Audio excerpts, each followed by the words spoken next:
Hello, welcome to Agile World. Hello, Sabrina. How are you doing? I'm not doing too bad, thank you. How are you? I'm great. I hear you've got an agile job for a change. I've always had an agile job, thank you very much. Well, rumor is about that you're working in agile. I just thought I should I, check. I'm traveling now a lot, so I'm actually not working from home as much anymore. So I'm out and about a lot, which is nice. It's an experience. I haven't had to take the only time I used to take the train was to come and visit you, Carl. So yeah, it's been nice to take the train to go to other places. That's good. So I'm excited about today. And for our viewers, stay tuned because actually we've got a special offer at the end of this video, but you need to stay tuned to the end of the video. No flip into the end because there's some really good content that will be here, but stay tuned to the end because we've got something special for you all. So it's great. We've got Ben from Jacob. Hello, Ben. How are you? Yeah, hi Sabrina, hi Carl. Great to be here today. So yeah, thank you for the intro. I'm Ben Hutchinson from J-Curve. I'm a director and enterprise agility coach. I'm delighted to be joined today by our mystery guest, Bill Joyner. Bill being the CEO of ChangeWise and the author of Leadership Agility. Bill, I'll let you introduce yourself. Sure thing. Thank you, Ben. And hello, everybody. Well, I'm the CEO of ChangeWise. It's a Boston-based firm with a large network of coaches that we've trained. So we do two things. We work with leaders and organizations, helping their organizations become more agile from our perspective, the leadership agility approach, based on this book that was published about a decade ago.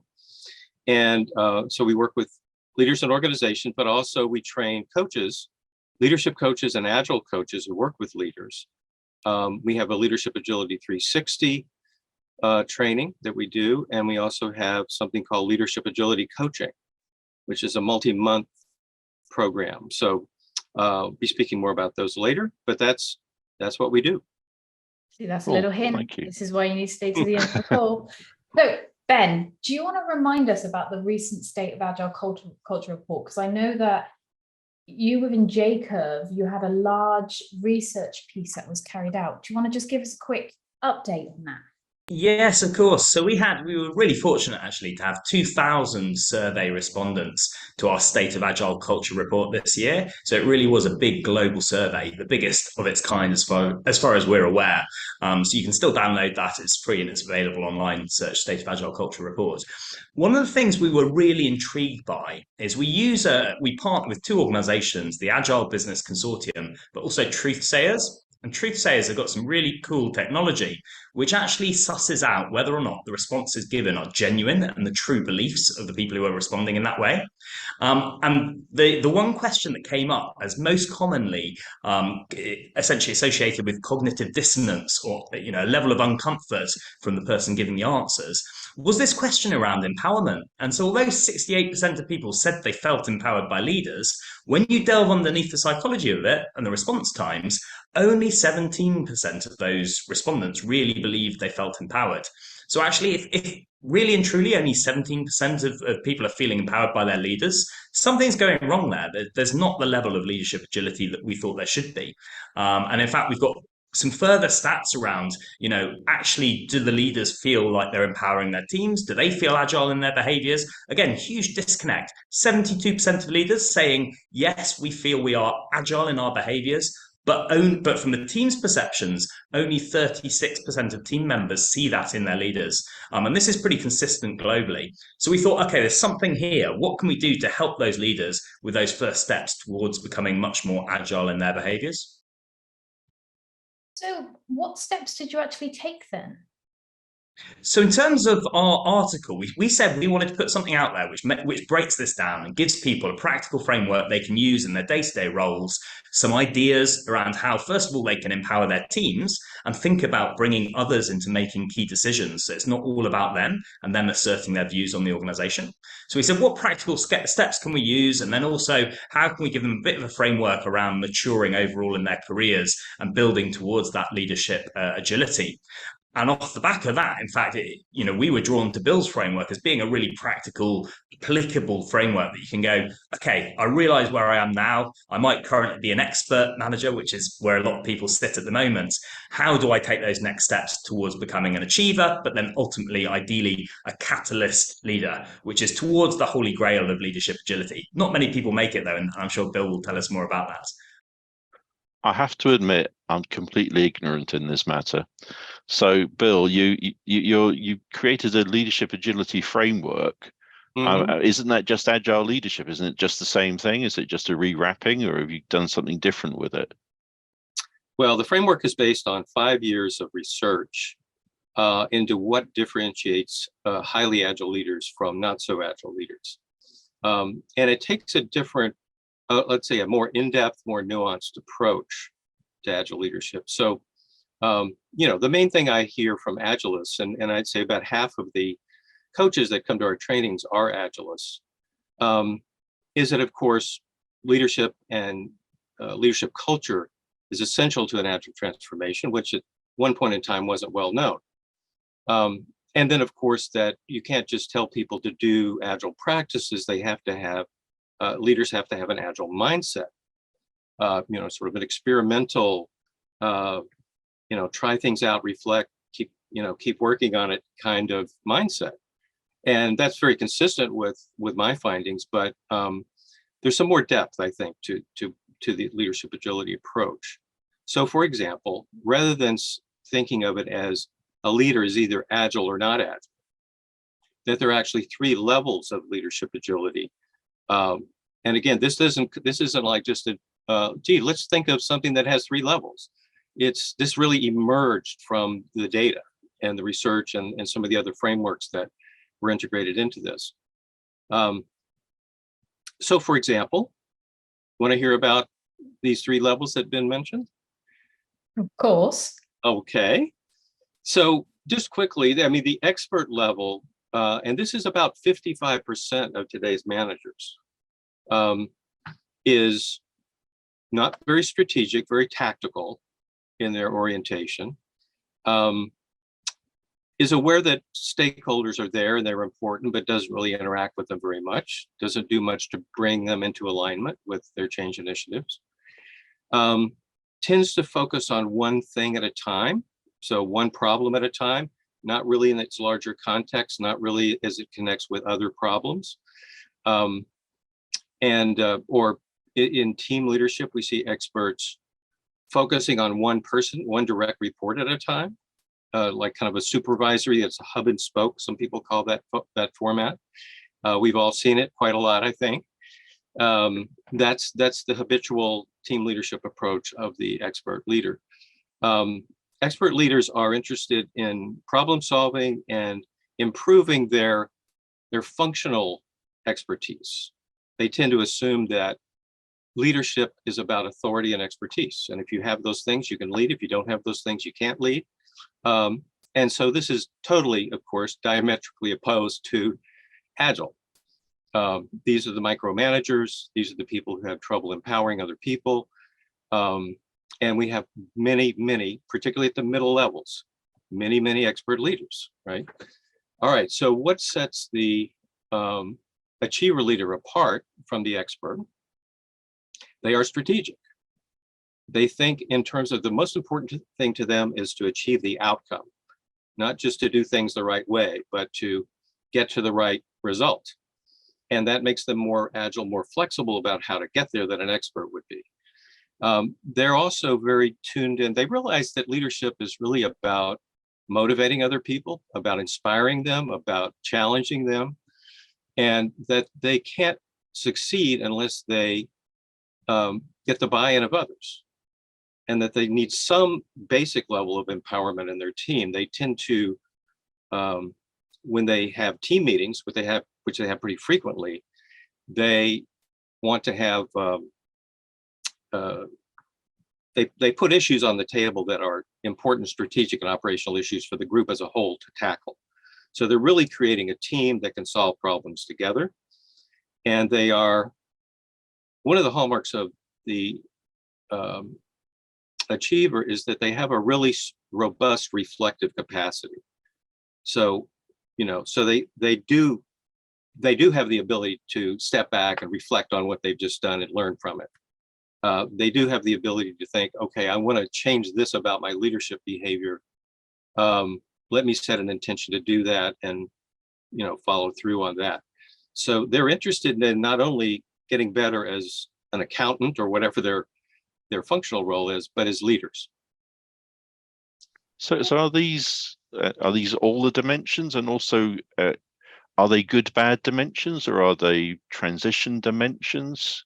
Do you, when you're an expert, do you then become an achiever, or how does it work? So I'm into the mechanics of this because it's quite kind of interesting. How do we? These are good questions. How do we help people? Yeah.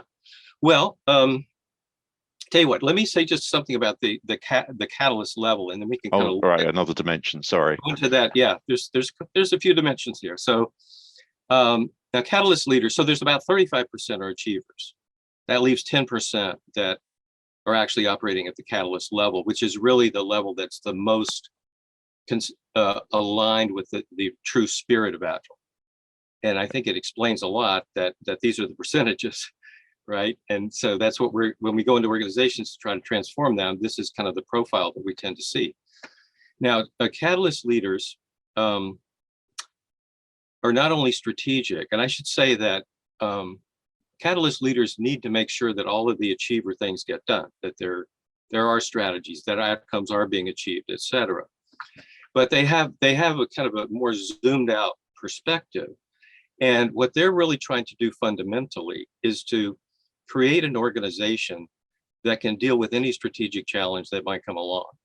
Achievers tend to be very, just riveted on the current strategic challenge, which is always a handful. But catalyst leaders are saying, look, while we're achieving the current strategy, we want to be developing the capacity of the organization to deal with anything. And because we can't predict what's going to come along, right? Not in today's environment.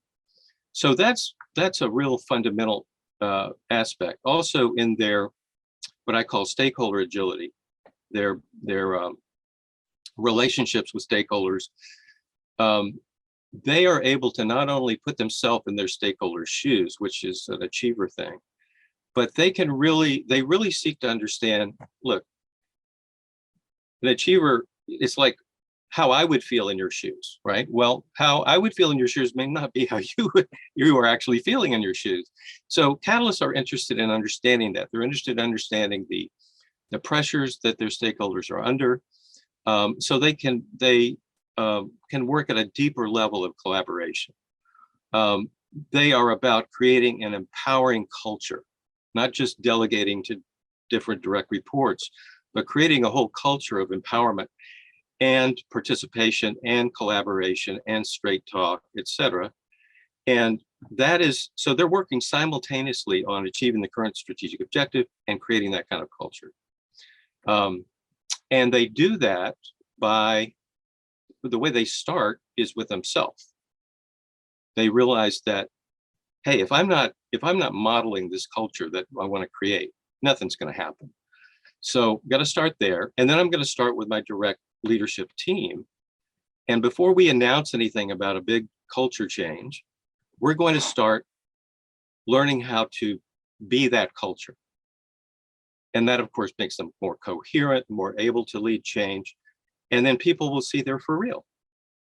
And they'll see the role models and so on and so forth. So that makes it a lot easier to bring about to working on those cultural aspects that really are needed to complement the more systems and structures that are often the primary focus in Agile. This is how that goes about it. Yeah. Those are really great insights into characteristics of leadership behaviors. Have you created diagnoses based around that? And as I said before, what's the mechanics that we're looking for? How do you get them from one place to another? Also, to add to that question as well, is there also a particular industry that you commonly see these achievers as well from all your research, if you do have that data? Well, let me answer that first. Sorry. So Achievers, most executives tend to be achievers. Not all, you can find many expert executives. There's no way to predict by industry or organization or how many catalysts you're going to have and that sort of thing. So, and to go back to Carl's question, yes, the Leadership Agility 360 is designed to help leaders not only get a read on what level of agility am I at now, and we try to make it really okay to be wherever you are, because nobody's going to commit to change if you're telling them they're bad and wrong. But not only that, but they choose very specific things they want to work on. Maybe there's something they want to do about the way they lead their team. I want to lead my leadership initiatives in a more strategic way, or I want to have different kinds of conversations with people. That's almost always part of the coaching agenda that gets created from the Leadership Agility 360. So we do have that diagnostic methodology, but we also have the methodologies for then, okay, how do you coach somebody? Somebody's now, they're pretty good at being an expert, but how do you help them move to the achiever level? And there are 4 areas. We call it the Leadership Agility Compass. There are 4 types of agility at each level. So you can help an expert become more of an achiever in their what we call context setting agility, which means moving from just tactical to also strategic and outcome oriented. You can help them to become more achiever in their stakeholder agility, which means actually interacting with your stakeholders and getting buy-in from them. And so on around. There's also creative agility and what I call self-leadership agility, which is being proactive about. This is very similar to, I was just watching, Sabrina, your chat about personal agility, which I thought was great. And it's very consistent with what I call self-leadership agility. So that's like, intentionally experimenting with new behavior, getting feedback, and that sort of thing. So there are methods for helping experts become achievers, but also a different set of methods for helping achievers become catalysts. And that's why it's so helpful. I find that whether it's a leadership coach outside the Agile world or somebody who's an Agilist, most of these coaches are already intuitively in line with catalyst leadership, and they want to help their clients become catalysts. But sometimes many times, 55% of the time, you could say, that's not where leaders aren't ready for that transition. They're not ready to transform that. And you really do have to move through these levels. You can't just, leapfrog from expert to catalyst. So it's important to know where the client is, where the leader is, and what how they can move on their journey to become more agile. I was just going to make a reflection on one of the things I really liked about this compass, because whilst it may sound complex and a big journey for leaders to go on, something we wanted to do in our article was really bring across the fact that you can just take small steps and little things like, for example, one that resonated with me. It said, if you're an expert leader today and you bring, along the lines of that hub and spoke model, you bring your direct reports to you, they have one-to-one meetings with you, they go away and they act on your guidance. How about bringing the whole team together for more of a problem-solving meeting rather than just going around and getting status updates from the team? And actually, Bill, I noticed there's a ton of stuff in the models which actually leaders can start to act on straight away. There's no big cognitive blocker to doing some of these things. It's a bit like, in an agile way, experimentation, right? Go and try some of these methodologies. Absolutely.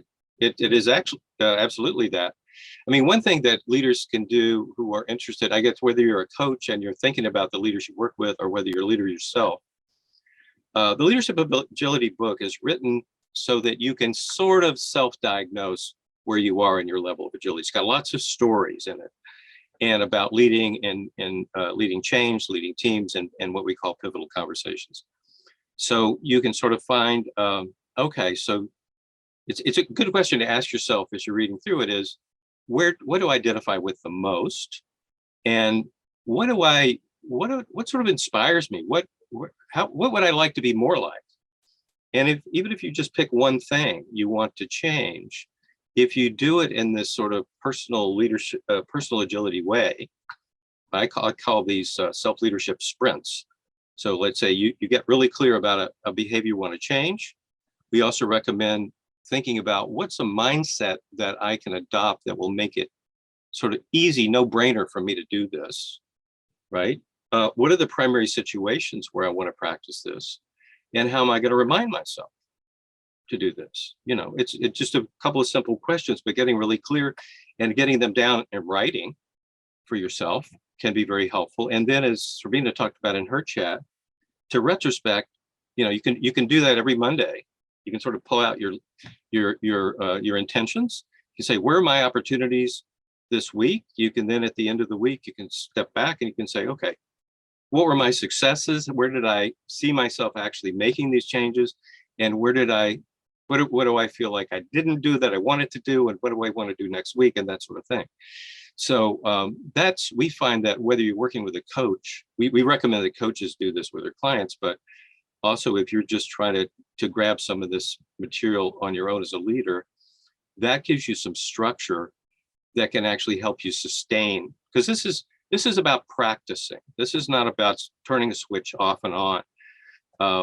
It involves really going to a new level of agility, involves developing some new cognitive and emotional capacities that you can only develop through practice. So that's no, yeah. you just kind of answered one of my questions I was just going to ask, because Yeah. one situation that we can find ourselves, or leaders will regularly find themselves, is to understand where they currently are now. So you mentioned that little checklist, because how do they know where they are to know where they can be sometimes? So having that opportunity and have it quite simplistic as well, because agility, simplicity is the key. That is almost like part of our Bible, for them to be able to go, actually, okay, I do this, this, this, this, and I can see that I'm in this area, but actually I want to be this, meaning I need to do this, this, this. Right. And that's really helpful, because things need to be simplistic, especially when you're in leadership, because you're literally juggling so many plates at the same time. And you'll find a lot of leaders won't actually take that time to not only reflect on themselves, but actually take that time to improve on themselves, because they don't know where they're going to find that time because of everything else that they're juggling. Yeah. Well, you know, it is, I think, totally everybody is overloaded, right? That's a given. Everybody has no time. But here's an example. It sort of ties in with what Ben was talking about earlier, about moving out of hub and spoke leadership into a facilitated group discussion and group problem solving. And this was a leader who was really good at being an expert and had just been promoted to the executive ranks and felt like he needed to be more strategic at this point. But as he said, I have no time to be strategic. So what do I do? And this is a common feeling, I think, right? What he began to realize through what the coach did was that what was eating up a lot of his time was the way he was running his team. Everything had to go through him. Everything was coordinated through him. They weren't coordinating with each other, right? And once he understood that, oh, I'm actually doing something that's taking time away from myself, and I have the power to change that, you know, he was able to incrementally make those changes and also help his team adjust to that new approach. And that made a huge difference. So this really sounds like a foundational piece that's missing from a lot of transformations. I do a lot of massive transformations involving hundreds of thousands of people. Right. And you get halfway through and the workers are delighted to be more in control, to better access to an understanding of the work that they're doing. The senior executives are excited to be able to find out where everything is and how it's all moving. And you got the mid-level executives and new executives and the managers and the other leaders all fighting tooth and nail to not change at all. It sounds like it's something that should be embedded into HR before you even try to do a transformation, to actually change, at least not change, but support a different mindset. Yeah, well, I totally agree with you. I mean, I do feel like this is a missing ingredient that explains a lot about why Agile transformations too frequently bog down.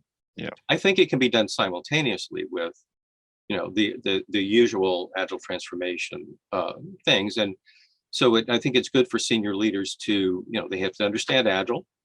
They have to support it from sort of sponsoring perspective. And if they're not doing that, then all bets are off. But if they themselves are working on becoming more agile in the ways I've been talking about, if there are executives who are working on becoming catalyst leaders and modeling the culture that's needed, and modeling that for the middle managers and sort of rolling, having their direct reports able to do the same thing with the next level and so on, then that has a very, that creates a very different dynamic and a much more receptive organization to Agile. Yeah, I think that leadership role modeling is really key. Is one of the reasons we say in J-Curve, we will always start with the senior leaders, usually at C-suite level, and we'll go through with them. What's slowing you down today? What's preventing you from delivering change effectively? And actually, it's not about employing, let's say, a framework or a methodology or even the Agile Manifesto. It's about saying, well, what's right for us and our business? And are there better ways to deliver change? And often we then end up with something like, let's say, their principles and behaviors that they've come up with, that they own, and they feel a sense of that real sort of pride and ownership of, which allows us, it gives us the permission to go back in 2 months' time and saying, hey, how are you doing against these behaviors? And not just casually, we will actually go and rate and get the scores. And they're the ones who drive this. What's the score out of 5 against these principles and behaviors? But I think getting, like you say, those senior leaders to role model the right sorts of behaviors, it probably opens up the possibilities in the minds of the middle management layer to say, actually, this is someone I aspire to be in the future. This person leads, I respect them. And then they look up to those principles and behaviors. It only takes 1 or 2 faux pas, perhaps, to unwind a lot of really good progress in those areas, don't you think? Yeah, and I think, middle managers act the way they do, I think, this is kind of overgeneralization, but for 2 reasons. One is perhaps they're at the expert level of agility and they haven't really developed the capacity for strategic thinking, which they can develop with proper coaching and so on. But sometimes these are people who can think strategically and do other achiever-like things, but the senior management is putting so much pressure on them for immediate results and they're monitoring them so closely that they're acting like experts, whether that's their internal inclination or not. And so I'm just saying another reason why I agree with you on your point, Ben, that you need those leaders to at least become be sure they're acting in an achiever way, at least, and then working on becoming more catalyst leaders, which means creating a different kind of culture. Guessing as well, you'll probably get some where you've got the middle section of management probably actually don't believe that they should be at that stage of catalyst leaders. But from what you're describing, actually, you can be any leader and be a catalyst leader, and that would actually benefit your teams no matter what level you're in. Out of interest, have you ever done anything that's with team level, actually making the team catalysts? Leaders themselves, because at the end of the day, they are leaders within their own right, just in a smaller section of their product delivery. Yeah, for sure. Well, I think of a small software company we worked with for a few years, and starting with the CEO, who was very excited about the leadership agility framework, and realized he needed to do some work on himself. And he did the leadership agility 360, got coached, started changing his behavior, and said, "Okay, let's do this for the whole team."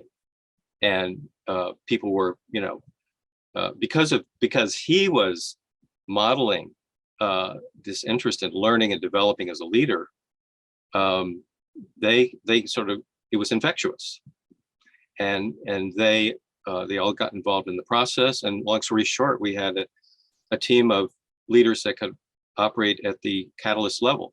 I should also mention here that another kind of nuance is that the ideal here is not necessarily to have a leader acting from the catalyst level at all times, because there are also times, and I mentioned before, that catalysts need to make sure that the achiever strategic stuff is getting done. So in our view, the fully developed catalyst leader is someone who can operate at any of the 3 levels of agility, depending on the situation. So if they need to, and it's about sort of zooming in and zooming out. If you need to zoom in and get some, nitty gritty things done, you can do that, but that's a temporary zoom in.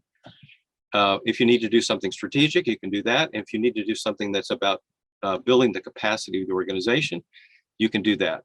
And so that's why we say, some people say, oh, well, so probably the best executive team is one where you have an expert, an achiever, and a catalyst, and you have that sort of diversity. That's the way we think about different learning styles, and so that's true for that. But for these levels, which are not about that, it's really, the idea would be to have all catalyst leaders who can zoom in and zoom out as they need to. I guess we mustn't forget the main challenge here is that the majority of leaders are still operating at expert level. So when you're talking, let's say, team level leaders, Bill, your book, I know it does cover a range of levels, but I think you've got Beth is one of the supervisors in your book, and Beth is leading a team and she wants to bring in some innovation, but actually helping her step into achiever leadership made all the difference to her career. I think she brought in some innovations which ultimately landed with the organization. That's right. I mean, I think just in broad strokes, if we could wave a magic wand and make all middle managers achievers, that would just be a huge transformation. Because these are leaders who can be strategic at their own level. They can collaborate with peers, which you don't see much in an expert, and organizations today are all about getting that horizontal flow going, right? So, expert leaders are a big obstacle to that.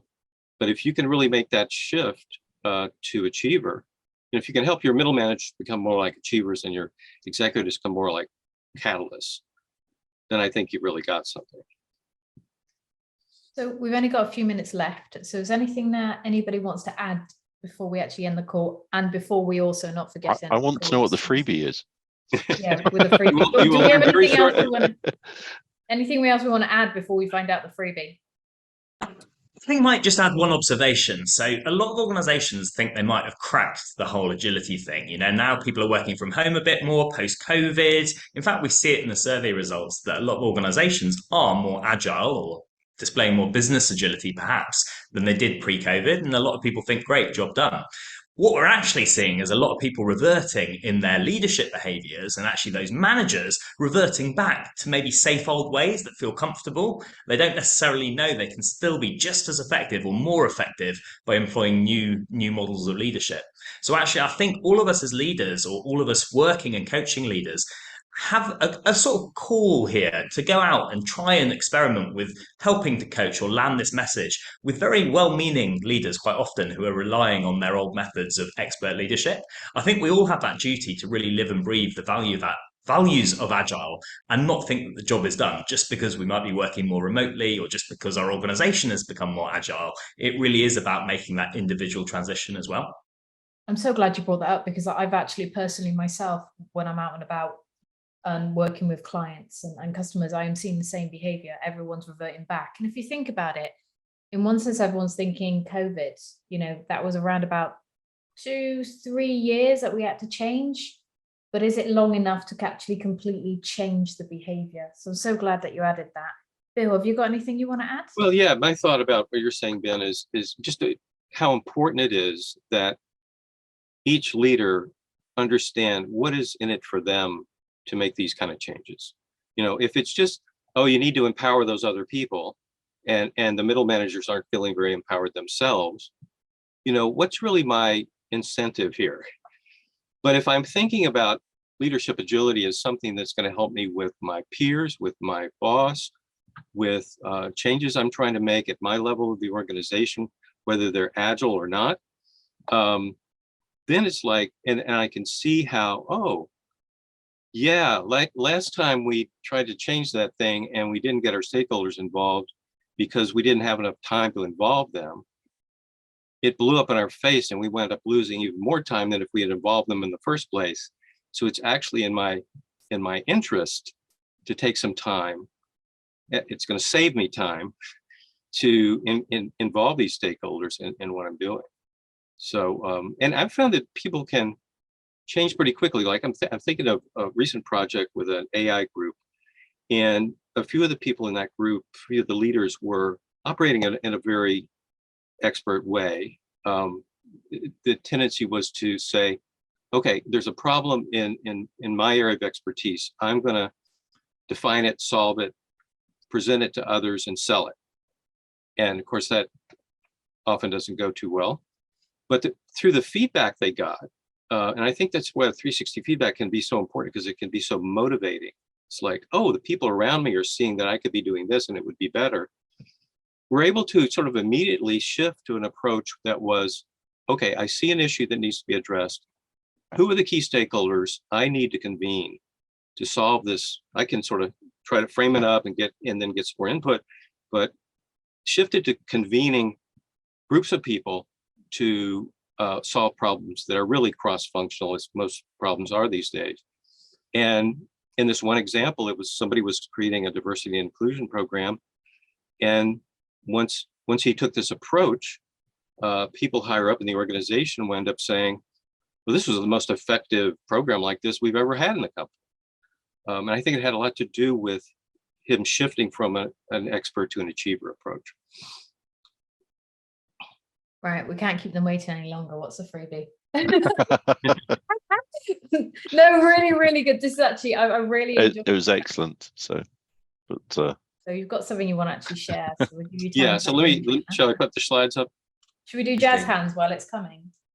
Oh, drum roll, please. All right, we find it I here. can't do that. It's a good thing we can edit all this. Okay. no, this is all staying in. This is the best bit. Oh, okay, that's the best part. Okay. All right, so the offers, two offers here. So we provide a Leadership Agility 360 certification program. There's some pre-work, there's a workshop, and then you go off and you deliver this process twice and get reviewed. And that earns you a certification from ChangeWise. And if you are a coach that has ICF training and wants some of those credits, they're 40 credits. Now, the offer is this. So for people who are subscribers to Agile World and can register on our website by Christmas Eve, we're going to give you $300 off the full price of that program. When you go, the way to find the program and to register for it is to go to our homepage, changewise.biz, and you will see this workshop prominently displayed there, and you can go in and get the details. There's some early bird pricing. Ignore that. This is going to override that and give you a better deal. So that's one offer. This workshop starts in February, and then there's our Leadership Agility coaching certification, which has 3 modules, a couple of modules to start out that gives you really a foundation and understanding the levels of agility that we've talked about here on this recording.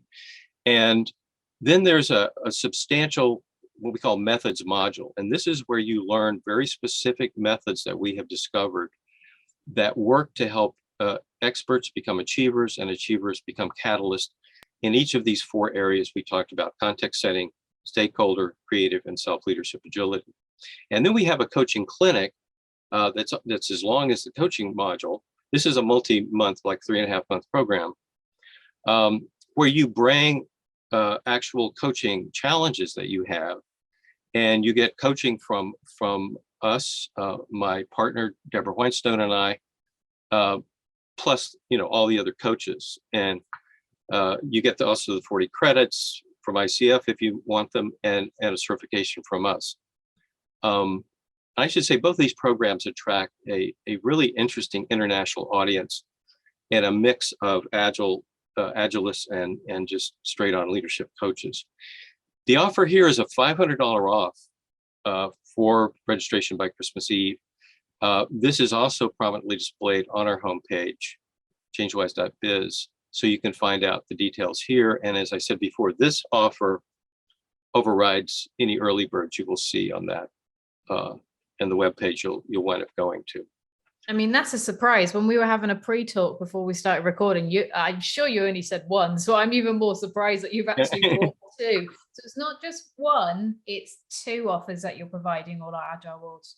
That's right, and these are really companion programs. So you think about it, to create a really good coaching agenda, understanding where your client is starting from, what level of agility they're at, helps to do the Leadership Agility 360 which ends with this very strong action plan.